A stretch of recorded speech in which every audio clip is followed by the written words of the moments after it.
வணக்கம். உங்கள் நண்பன் பலராம் பேசுகிறேன். அதாவது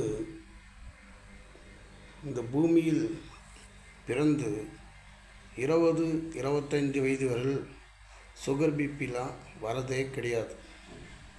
அது காரணம் என்னன்னாக்கா, யாரை பற்றியும் அந்த வயதில் கவலைப்படுவதில்லை. ஆனால் திருமணம் என்று ஆகிவிட்டால் குடும்பத்தை பற்றி கவலைப்படுவது, அடுத்து பிள்ளைகள் படிப்பை பற்றி கவலைப்படுவது, அவர்கள் எதிர்காலத்தை பற்றி கவலைப்படுவது, இப்படியே 40-50 வயதுகள் ஆகிவிட்டன.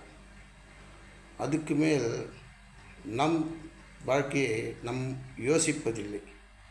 பிறர் வாழ்க்கையை யோசித்து மனம் சஞ்சலமாகி மனக்கவலை அதிகமாகிறது.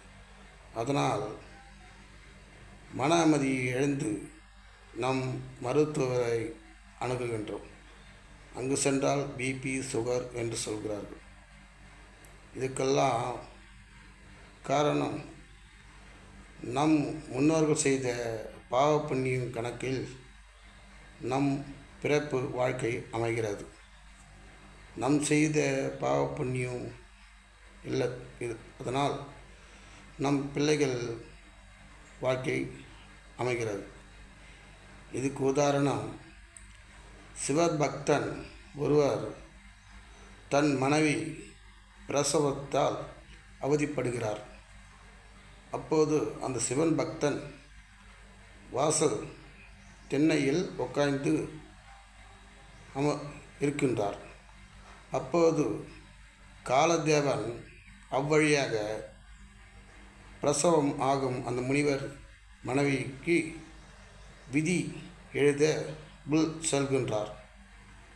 அப்போது அந்த மகாமுனிவரிடம் அந்த காலதேவர் அகப்பட்டு விடுகிறார்.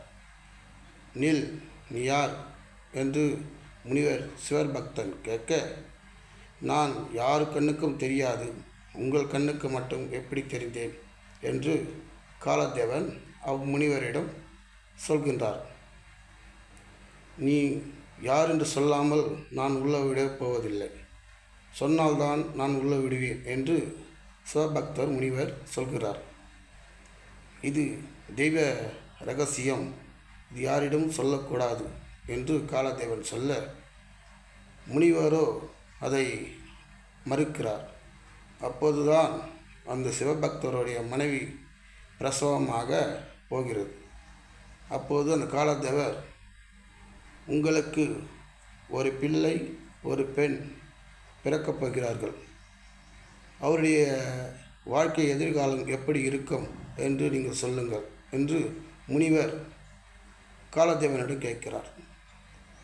அப்போது அந்த காலதேவன், உன் மகன் மாடு மேய்த்து தான் பிழைக்கணும், உன் மகளோ தேசியாக இருந்துதான் அவள் பிழைக்கணும், இதான் அவருடைய தலையெழுத்து ஆகும் என்று காலதேவன் சொல்ல, சிவபக்தன் மகாமுனிவர், நான் எவ்வளோ காலமாக சிவனை வணங்குகின்றேன், எனக்கு பிறக்க மகள்கள் வாழ்க்கை இப்படி அமைவது இயற்கையா என்று, அவர்கள் செய்த பாவ புண்ணியம் கணக்கால் தான் அவருடைய வாழ்க்கை அமைகிறது என்று காலதேவன் சொல்கிறார்.